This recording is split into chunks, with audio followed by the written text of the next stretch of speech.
This is Brain Software Podcast 106, where we share more hilarious interventions or pattern interrupts, and you'll discover the metaphor for your life. Plus, we cover a bunch of ways to make your life more awesome.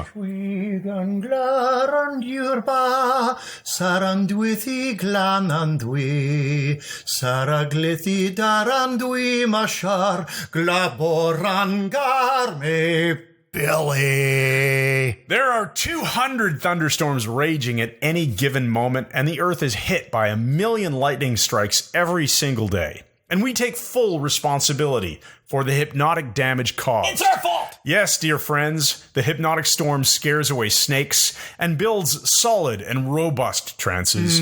So welcome to the flight deck of Storm Hunter 1. I'm beaming aboard. A man of true glanation. Oh. A boy of near mystical brain power, and a guy who's no longer allergic to wasps. Hurrah! Mike Mandel! Yes, Chris, and I'm holding that wasp thing kind of carefully. I've done the allergy cure on myself, but as you know, I went into anaphylactic shock last year. Did you test it with a I have not tested it with a live wasp, but they're all over our cabin. So you only claim to no longer be allergic. That's right. I claim that I'm... that's my story, and I'm sticking to it. I'll keep you informed.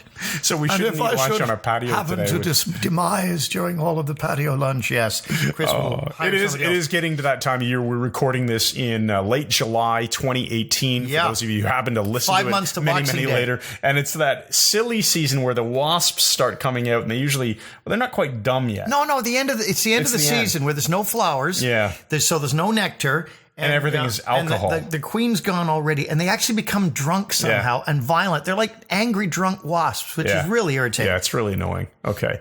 But we're not talking about that today. Anymore. We are talking about instead, what is it we want to start with before we get to our word of the day? Any promotion we should be talking about? Well, of course. In fact, you know what we should start with? We mentioned this only at the very end of episode 105. Yeah. But we are thrilled that we've actually released our very first app on the App Store. Now, in this case, right now, it's only available on the iTunes app, the Apple platform, but we're bringing this to Android shortly, and it is a really cool Ericksonian language training app for hypnotists. It's called and it's Nuvi. different every time you use it. Basically, it teaches you to create what Chris and I already have in our heads, which are hypnotic language generators. Right. Think of it as a dynamic set. It's not It's not really thought of it that way. But when we were talking with our developer, Brian, who's a really good friend of ours now, too, we came up with the idea of not making it just flashcards because that's not the right user interface. Right. But the idea is that it presents you with a series of nominalizations, which are words that can't be put in a wheelbarrow. Nouns that can't be put in a wheelbarrow. Right. A wasp is not a nominalization, but love or fulfillment or enjoyment, those are nouns. They're things that you can't physically wrap your hands around. They're no physical form. So there's that. There's nominalizations and then unspecified verbs. So learning would be an unspecified verb, or learn, I should say, not learning. Learn, gain, study, refrain, enjoy. Yeah. It's a verb, but it's not really specified how. This is how you create vague language in Ericksonian language. And then, of course, they are put together with linkages. And as is another linkage that we typically focus on. In any case, the app, like Chris is right, what it does is it just strings some words and things together for you that you can learn by looking at the words that are on the... Of course, they are put to generate Ericksonian non-specific language that causes the person to access meaning internally. So we made it a $3 app, like $2.99 US. And but there's more, Chris, isn't there? You get a really cool video course that is delivered inside of our members area. So most of you who already have products from us know what that looks like. It's at my.mikemandelhypnosis.com. But you basically get this 45-minute high-quality video course that teaches you all of the fundamentals of how to create this hypnotic language. And then you use the app as your training tool. Training wheels. To practice it. And so it's really fun. Chris, you'll verify. And people have said, when I came up with the Nuvi Induction, which is what the app teaches, people said to me who are therapists, I wish I had this 20 years ago. Absolutely. I wish I had this when I was first learning about Erickson. It would have made my life so much easier. Yeah, it's one of those things that you just wish you'd come up with 20 years ago. It's phenomenal. So if you go to the App Store, you can probably just search Mike Mandel or Nuvi, Nuvi, and you will find it. It's like I said, $2.99, comes with a free bonus course. Make sure you claim the bonus course. Canadian. Make sure that you claim the bonus course and use the bonus course, because that explains the importance of all of the nuances of this app. The app on its own, if you don't know anything about hypnosis, if you don't know anything about Ericksonian language, you'll probably open the app and go, what the heck is this? I don't know how to use it. Hence the bonus course. Make sure you get this app. Let's get on with the show. So today's think tank word, which was generated randomly, is fish. So how are we going to apply that to this particular podcast and also to our lives? That's a really good one. So as you know, I just returned from a nearly 3 week holiday where we drove through the Maritimes and we ate quite a lot of seafood. And so fish right now for me, and it'll be different for everybody, makes me think about wellness and makes me think about ensuring that we get natural foods in our diet so that we have an awesome life. But fish also makes me think about swimming and moving through resistance. Fluid, water, has very high viscosity compared to air, for example, right? And so you need to be efficient and have a different technique to move through a fluid like water than you would to walk on a road. I like it. To me, fish speaks of reframing as well and seeing things in a different way, because you can spell fish not only F-I-S-H, but G-H-O-T-I, which is little known, but G-H as in enough, O as in women, T-I as in nation, and put it together, it's fish. And so it gives us a different way of looking at things. Also, I was quite a fisherman at one time, and I used to tie Palomar knots because a Palomar knot gives 100% line strength, and it's easy to tie. Idiots who just tie millions of knots on their lures. That would be me. It cuts through the line. You don't get the 100% line strength. So again, it tells me find the appropriate knot for the job and tie it properly. Yeah, get the most out of your assets, right? If your line is a 10-pound test and and it's breaking, like when my dad bought me a fly rod. I don't know, maybe 5-6 years ago. Was it a fly rod, Chris? I always used to enjoy watching with a fly. I would watch him fly fishing on the Ottawa River when we lived in Ottawa. I thought it was really cool. You know, he could do. I'm trying to gesture here for those of you. Obviously, you can't see me gesturing with the whole idea of, see me gesturing with making the lure go farther and farther out. Yeah, I'm gesturing I never got good at that. And every time I would catch a fish, Mike, the stupid fly would just get bitten off the line or pulled off the line or whatever. Yeah.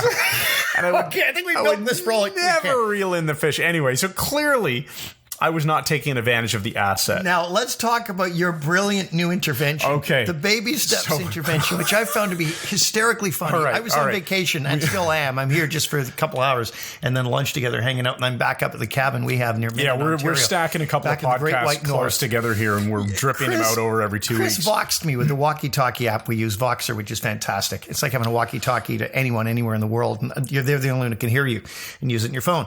But he voxed me and told me about this intervention he did on his wife that I found so freaking hilarious. We named it the baby steps intervention. Yeah, it is. So go ahead and explain it. It's only going to make sense in the context of our 100 Days of Awesome challenge unless you find a way to, I suppose everyone can find a way. Yeah. That's your challenge. Find a way to move this into everyday life. But I do need to preframe this by saying we are in the middle of this 100 Days of Awesome challenge. It's really a challenge to ourselves more than anything, because it's a challenge for us to post daily videos on Instagram, and our Instagram handle is useful content. Mike Mandel Hypnosis, and you're limited to 60 seconds when you do an Instagram video, which is easy for Mike. He's been in front of the camera all his life. For me, it's not so easy. Sometimes it takes me 3-4 takes to get my video the way I want it, and then we share them. Anyway, we share every day, or currently during this 100 days. And we're on, I think, day 76 today. Day 76 it is. So as of the recording of this, at least. By the time this goes live, it'll be much later.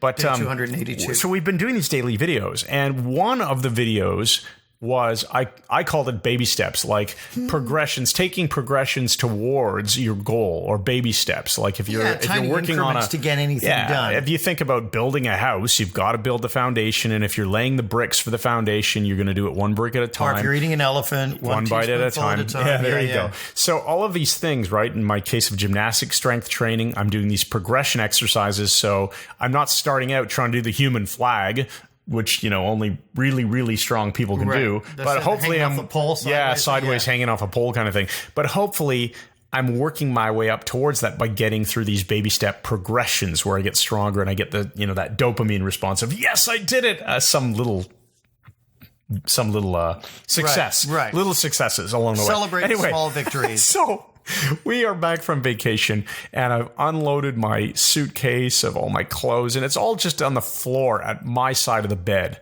which is thankfully not the visible side of the bed when you walk in the bedroom in our house. But my wife's walking around and saying to me after... Giving instructions like most wives. Yeah, after our workout one day, we came home, and she just looked and said, "Can you... clean up all those clothes on your side of the bed?"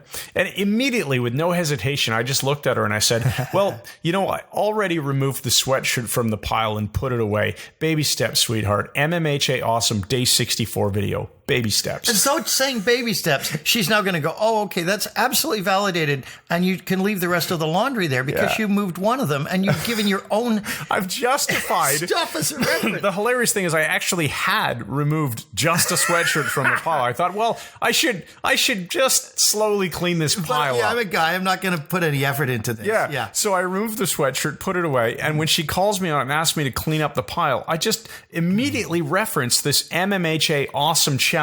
I quote a day, which is not even accurate. It's probably not day 64. Maybe it was, but I don't think so. But I made that up because the seemingly importance of the specificity, the fact that this was actually in a specific day in day 64. Baby steps, sweetheart. Baby steps. I'm going to start using that. And the key is, anytime anyone tries to get you to do anything, just calm them immediately. Put your hand up, say baby steps. Baby steps. Baby steps. So now we have a few more couple of more interventions. I want to tell you about the Knot in the South intervention. The Knot in the South intervention. Use these, folks. This comes from, it's not my own, but I've adopted it. As always, Chris and I always give source when we can. Now, hold on. Not KNOT, not like a fishing line. NOT, like negative. Not in the South. Okay. Correct. And the way this works is Stephen Potter was an English writer, I think in the 50s, 60s, around then. He wrote some terrific books my father got me into. Gamesmanship, Supermanship, One-Upmanship, and Lifemanship. And basically, all of these books were interventions, ways of annoying other people. And just I really like this. I want to get these. Yeah, they're great. They're worth getting. Get them on. I think this is going to be our next iPhone app. I think it should be too. Interventions. So he has hilarious. Things like he said when you're playing golf against someone and you want to throw him off his game, he said you tell the Jack Richards story. And Jack Richards is you always tell the same story about the same guy. And even if he tries to stop you, you tell the same story to the end about how Jack Richards was such a great golfer and he could line up a shot. And it'll start to infuriate the guy. And then so it gets him in a negative state. And the other one is he put him in a negative state. He said if someone was very musical, he would always whistle in their presence when they were playing golf or billiards or something, and whistle the same note off key every time and not hit it, but slide up to it. He said he could see the person wins. No, you can see how I adopted this when we did the Seal song, when I did it with Gary Fu and getting the word wrong. Freak out. And anyway, so I got this one from Stephen Potter, the Knot in the South intervention. This is a great way of seizing control and expertise away from an expert in any field. So let's say some guy is at a party and he's holding court and all the women are gathered around him, or it could be a woman doing it and the guys gather around her, and you want to steal the control back, which is a key humorous thing to me. Of course you would want this. When he talks about say he's an expert on fingerprinting. He might be the foremost expert in the country. And he gives this whole thing about, we use dragon's blood powder to bring it out of a different colored background, or we use a white powder, and he goes on, and he gets to the end, and everyone's listening. And then you say, yes, but not in the South. Look at him and walk away. I love it. He'll stick around to be questioned. Yeah, he'll have no idea what you meant. So he'll pause, and to everyone else, he's reconsidering what you said, and you're therefore a greater expert than he is. Yeah. This is, that is so beautiful. It's because you don't, unlike the Jerry intervention where you say Jerry was so right about you, and they're confused and they're saying, well, Jerry who? And you're responding, well, I think you know. This just pisses them off and really gets them off of their game. But this Knot in the South, you leave them hanging. It's the psychedelic ending. It is the psychedelic exit. Yeah. So that came from Mike Gray, a friend of mine. We'd all be at a party, them up and you walk out. House, and he'd just walk out. He'd go home. I started doing that when I was training with Derek Bomber. I'd get to the end of a training, and then the final metaphor, I'd say, and he opened the door, and he just walked out, and I'd just leave and go home. Yeah, I did it a couple of times, and Derek said, "Don't do that anymore." He said, "You're leaving everyone in a horrendous state of confusion." So the Knot in the South intervention, you simply say with seriousness, yes, but not in the South, and then you leave. Right. That is beautiful. Now let's jump ahead, because I want to jump ahead to something you're not we've never even talked about, Chris, and I think you'll find this interesting. I just did another one of the great courses, and I remember you and I. So did I. We've told them many times, we believe in getting consistently smarter, better informed, and having awesome lives. The broader the schema, the broader the base knowledge you have, the taller tower you can build on it. And so I've been doing a really interesting, great course. I've got many waiting in the background. One is How to Think Like an Economist, which is something I know nothing about. I've done the one on the Odyssey, which was brilliant. And right now I just completed, my wife and I watched the great courses, Medical School for Everyone, the emergency room. Emergency room one. You've been telling me about this. The emergency department. And basically, you're 24 lectures, and you follow an emergency room physician through his rounds in the emergency ward, everything that's happening, what he's doing, why he switches patients, how they triage. It was fascinating. But he brought up an interesting thing. He said, someone comes in, and he said they have this issue or this thing or this. And he said he's eliminating these different possibilities because he does not want to send them for an MRI or a CAT scan. Unnecessarily. Right. He wants to resolve it first. The reason why is he said an MRI or a CAT scan has a very high possibility of producing what they call an incidentaloma. Which means finding an abnormality, maybe a spot on the brain, whatever it is, something in the nervous system, that they are now obliged as good doctors to go in and check. Oh, of course, because it's, there's nothing wrong with your cervical area of your spine. But the MRI shows a mass at the base of your brain. You know? Right, so they have to go in. Yeah. And he said, avoid these things if you can. Now, I was really impressed by this Dr. Venerock saying that. Very personable, interesting doctor. He's a pediatrician professor too, pediatrics professor. And he said, you should avoid this kind of thing if you can. And as many of you know who listen, I avoid going into the system. I don't go for regular checkups. That's just me. We're not anti-doctor by any means. We say you go to the doctor when you're sick. I don't go to find out if I am sick. So it's just, that's me. That's just me. I'm not telling you to do it. But anyway, so he said to avoid these things if you can, exhaust other possibilities first because the chance of discovering an incidentaloma is too high. Now, listen to this. These routine tests. We had a friend of our family. His name was Ken Chester. A number of years ago, he went for a routine colonoscopy. That's it. The check, not the removal. He went for a routine colonoscopy. We'll edit that out. Colonoscopy. And just to get a baseline to see if anything changes, they perforated his colon at the hepatic flexure where there's a hard right turn under the liver. He got septicemia or something. He died. He freaking died from an examination. This is somebody we know. He was somebody my age. He was in his 50s at the time. Now listen to this. A woman we know, Joyce, works at a Toronto hospital. One of her friends was a nurse there. She went in because she had thyroid problems. So she had developed a goiter. So a swelling. They do ultrasound. They did more checking. They found an incidentaloma in her brain. Nothing to do with the thyroid. They opened her head up to find out what this was. She died on the table. She died. Mm-hmm. She didn't have anything wrong with her. So anyway, I found this really, really interesting to get this information. The Great Courses is a great training system for finding all kinds of interesting subjects. And I think this is a really key point. Avoid incidentalomas if you can, because this thing in her head might have been there 20 years. Yeah, it's fascinating. The Great Courses, you got me onto them. And usually the video course is the preferred format. I will just mention quickly that a lot of their courses, the ones that can be delivered in audio format. So if you couldn't do like the one you lent me on DVD on art. Yeah. Greatest paintings. Yeah. You can't do that. Okay, it's audio, a visual art. Paintings. You can't do an audio course on that. It wouldn't add any value. But there was one. But it would suck. There's a bunch, in fact, that are available in audio format. So specifically, I just finished a book, or the audio book, sold on audible.com, which is an Amazon company. It was part of Audible's daily deals. Every single day, you can subscribe and get these daily deals emailed to you. And this one, I think, was called The Addictive Brain. I think that's the title. The Great Courses again. Yeah. It's a great courses. It's a university professor, and he lectured 12 lectures of about a half hour each.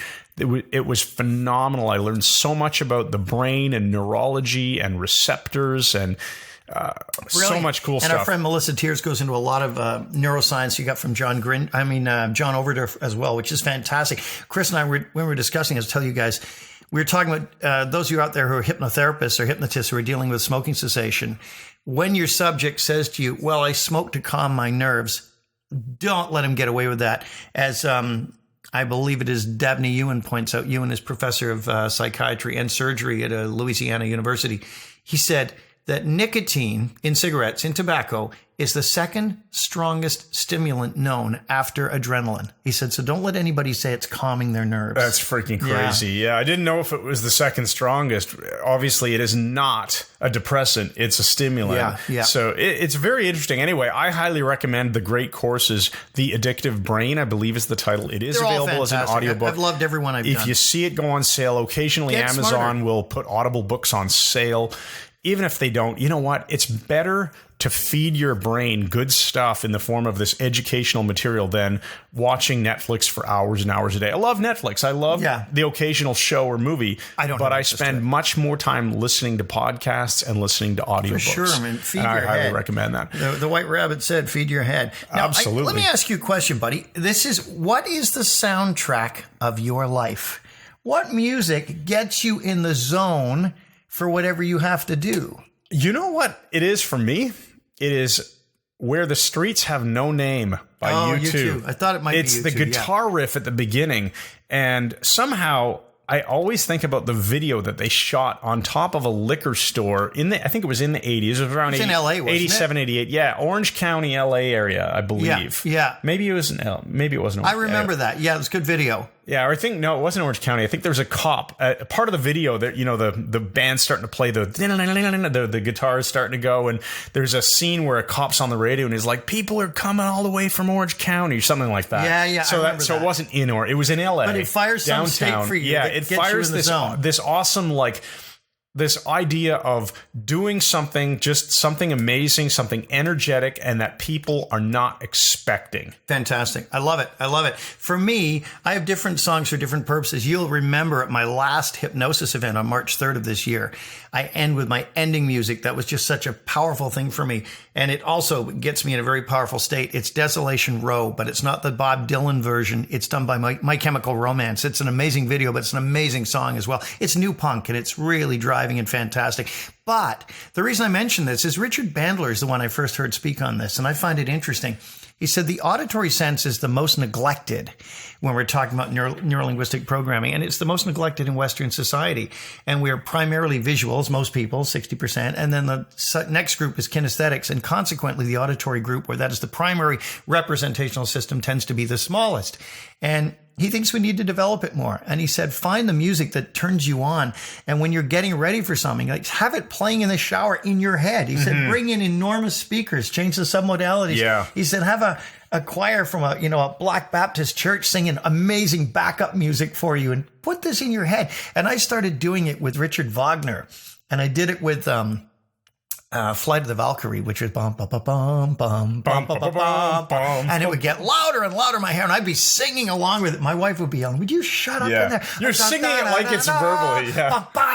Just like it's fantastic. words. But it instantly changes my state. It does. And, it's in much the same way. Remember when we had James Hazelrig on and we did the discussion of Hypnosis? Yeah. Just laughing on purpose causes the same physiological shifts in your body and therefore psychological shifts in your body that hearing a hilarious joke that makes you laugh. Yeah, chemical, exactly. Whichever one it is, doesn't matter if you laugh on purpose or if something makes you laugh, you'll still feel the same way. So if breathing or moving your body in a certain way is going to be the result of being in a certain mood. Let's say you're in a great mood, therefore you move and breathe and sing and all that. Well, if you just start singing, or whatever it is, it could be dancing too. For some people, it's just dancing. Just get up and move your body. Get up and move your body. Yeah. When I'm doing a workout, you know what I like to use to get my body moving to do a hard workout is there was a TV show a few years ago called Vikings, and I own, I think, most of the seasons. I just liked it.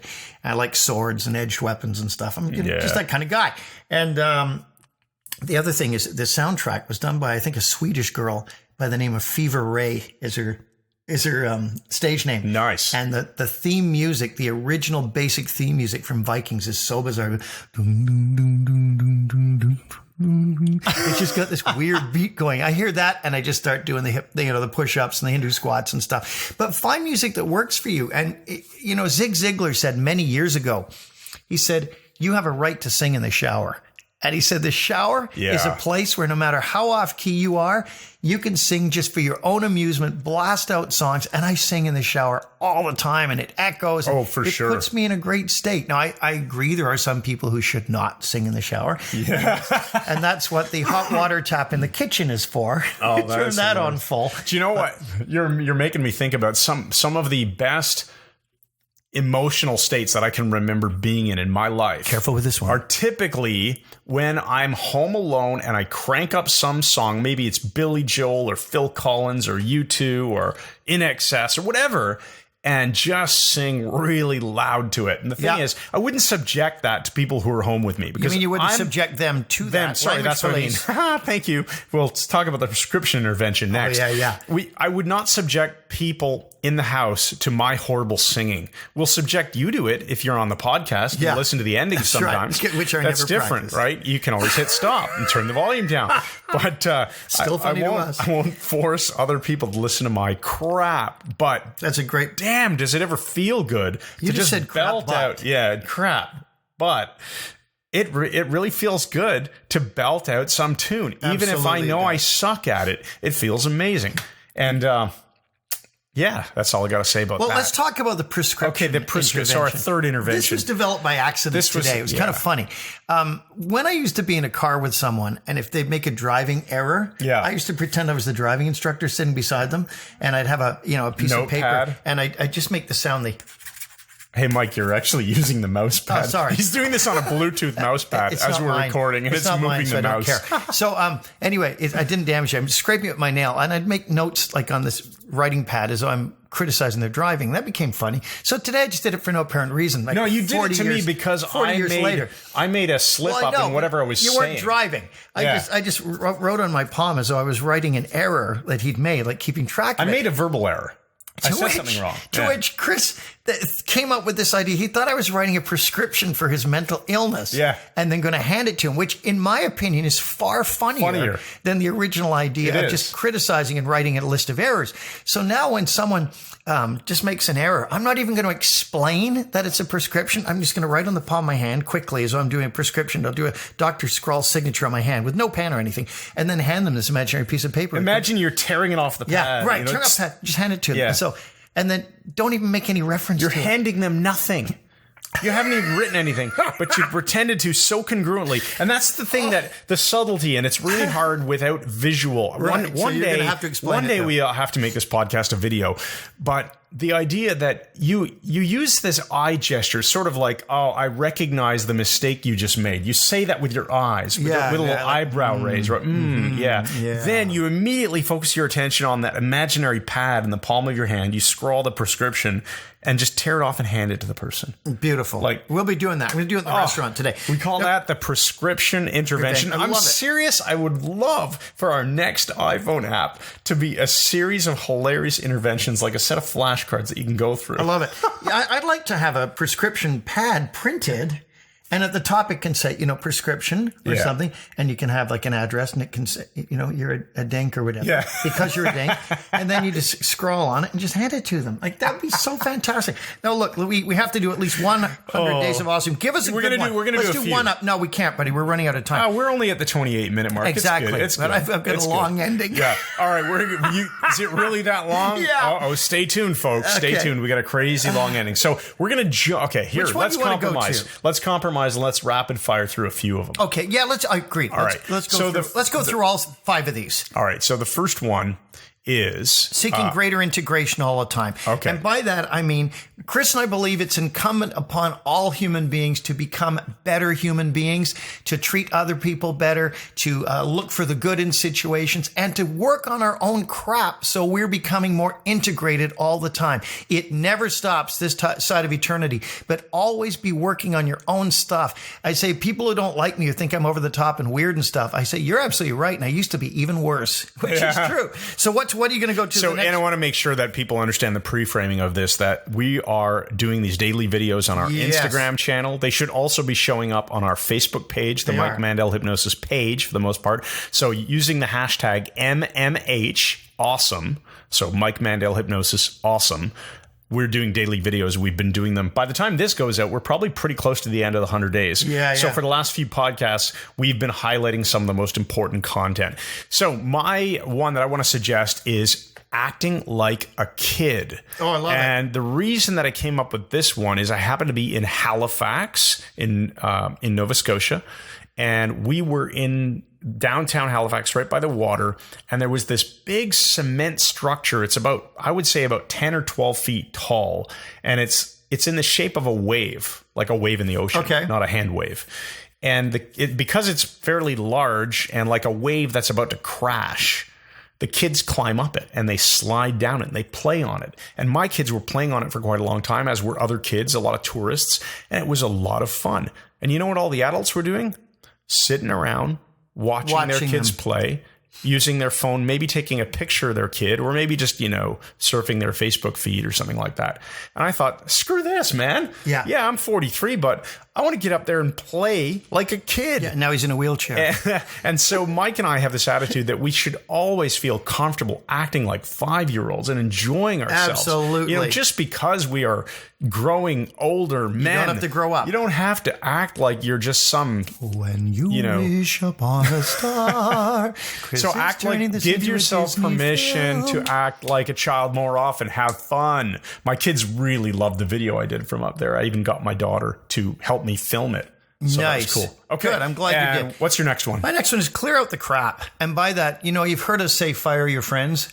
Periodically we fire our friends, not meaning our friends actually, but people who are pseudo friends, people who are toxic, people who get in our lives. Waste your time. Waste time. They're not going to change whatever. Sometimes the kindest thing you can do is just cut them out of your life. And that way you can give your attention to people who appreciate you and love you and people you can genuinely help. But it goes across not just cutting the crap out of your relationships, but your life in general. It can be physical crap too, right? Bring some order into your life. Like Heather and I, my wife and I went through our lives and we threw out about 50 cases of stuff, gave it to Salvation Army, cleaning, right? All kinds of stuff. But beyond that, church yard sale stuff we gave away, like all kinds of things. Some we sold in our own yard sale, but we got rid of a ton of stuff. And our house breathes again. And so much of the stuff I didn't want to get rid of, I do not miss it at all. If it's something you're attached to, take a picture of it. You can always look at the picture later. And you know what? Sometimes you'll have something that, we're keeping all this crap in the garage or the shed or whatever it is.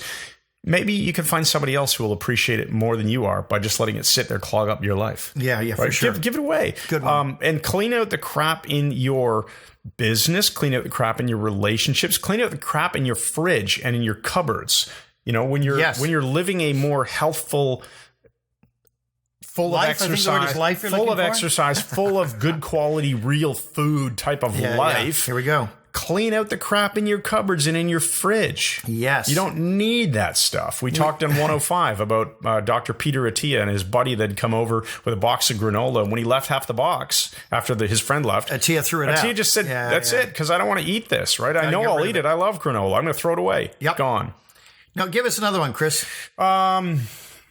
I think the next one is progressions. So interesting. We briefly touched on this on the last podcast, but my daughter, we set up a volleyball court in the backyard. I have this probably 22-year-old beach volleyball set that I used to use when I lived in Ottawa. Put your hand in your pocket and buy the kids something new. It's phenomenal. I love it. But I had it in my shed for a long, long time. Last summer was the first time we pulled it out and used it for a long time, because I've got a backyard finally that's big enough to actually install a volleyball court. You could land a 747 and anyway, we got back from vacation, and my 11-year-old girl is going to be playing volleyball in her grade 6 team at school, whatever, coming up in the year. And she really wants to be able to serve an overhand serve over the net consistently.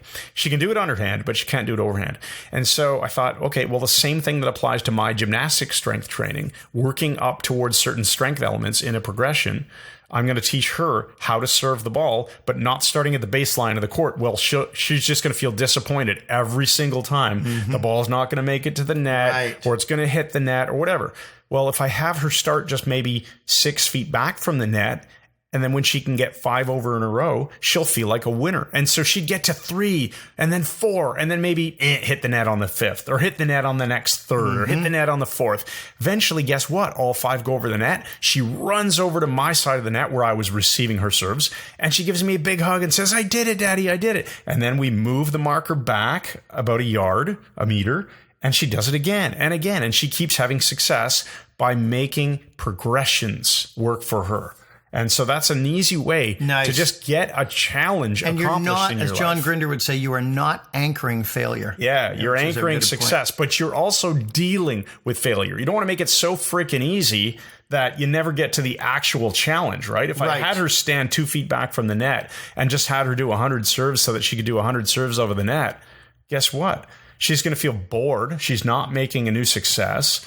And I'm also in a good state for change. Yeah. I'm not helping her understand that you do fail at things. You do have challenges that you have to overcome. Yeah. So it's probably longer than we wanted to spend on that one. Well, quite a bit. Yeah. But well, at least I got to empty my lungs. Yeah, that's right.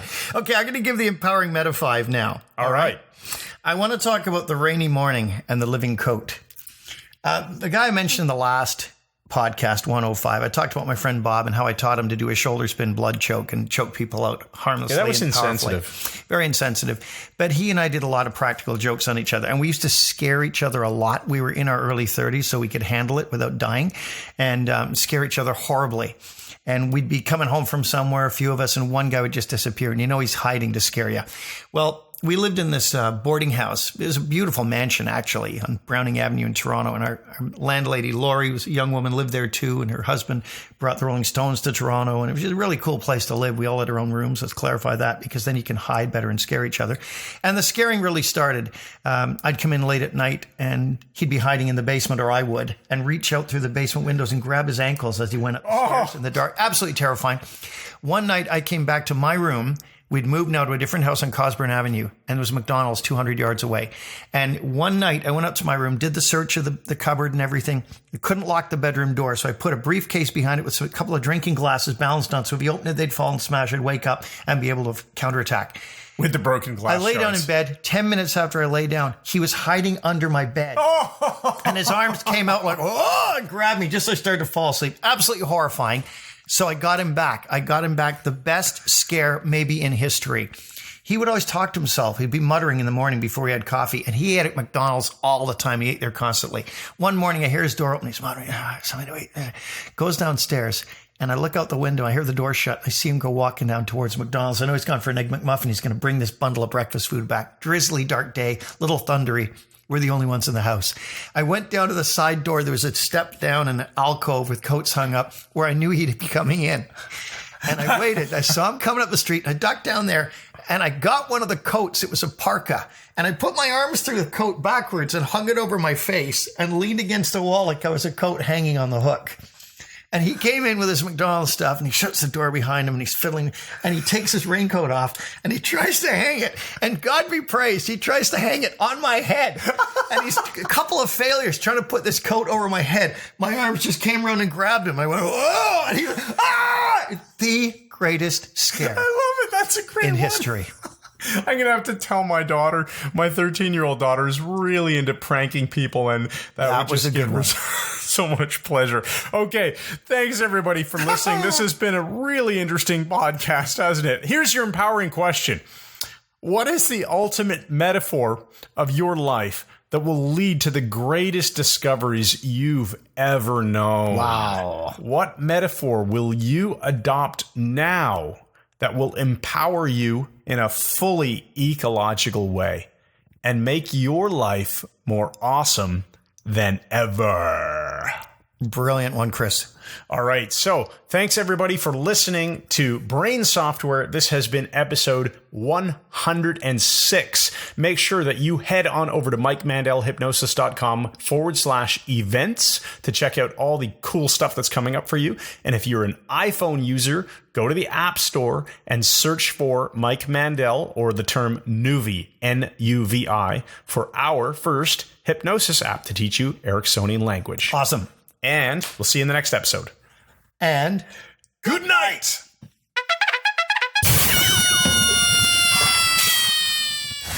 Mr. Thompson, I was going through my journals the other day. I thought of the most remarkable story I don't think I've ever told you. Have I ever told you a story of Henry Squatter and the magic cabbages? I don't think you have. Before the interesting and hilarious moment when Dennis Bryce Morgan dressed as Chung Ling Soo and cut off Squatter's head, which was just such a wonderful joke, about a couple of months before that, we all were invited over to Bryce Morgan's tent for a supper. And not much of a tent, really. When you get through the doors, it was more like a country home inside. He had a full brick fireplace and a large dining room table and candles burning and a fully stocked bar and a wonderful supply of food. And we went there and we had this borscht, this soup made of cabbages. We're all eating it, and through the evening it began to have an effect, and we were becoming rather fragrant and would slip out of the tent to release bursts of vapor. And we came back in, and Squatter said, "Hey, Bryce Morgan, I have something to ask you." He said, "What's that, old boy?" He said, you always look so young and healthy. I mean, is it because you never work, you never do anything, you live in this wonderful tent and just have this terrific life? Bryce Morgan said, "Well, it's very much that. Yes, it is. But there's another secret, too." And everyone began to listen. I remember the Johnnies were there, Johnny Latham-Niotswo and Johnny Brookman Ding T. Larciar and Ray Houston and Guy Billingham and the old Commandant Peter Fitzwadsworth Smythe. And Bryce Morgan said, "It's the magic cabbages." And the Squatter said, what the damn are you talking about? He said, "I creep over. You know the village on the other side of the line, about 3 miles back? They've got a cabbage patch. These red cabbages I make this soup with keep you young. They're the fountain of youth." Squatter said, "Are you kidding me?" He said, "No, I'm certain it's what's done it for me. You should creep over some night and get some cabbages for yourself." He said, "I'll do that, Bryce Morgan, but how many should I eat?" He said, as many as you can. Eat at least 2 cabbages in one sitting." Well, that night, Squatter put a raincoat on. The rain was coming down, as was the white phosphorus, and crept across and found the farm and brought back 6 cabbages. But he wandered back, trying to avoid the Germans in the dark, and he ate all 6 of them. And he came in, he said, "Oh, Bud, my stomach's so swollen and full, it's horrible." I said, "Well, don't stay in the tent." He said, "Oh, it's just horrible. I'm just full of gases and vapor." I decided to leave the tent at that moment. Squatter was lying there, his belly horribly distended with cabbage and filling up with mercaptan and methane gas. And Bryce Morgan came and he threw a lit match into the tent. The entire tent exploded and went up in flames. Squatter was the first person in history to get 3rd-degree burns from his own intestinal vapors. Funniest damn thing. That's funny to both. That was great. Oh.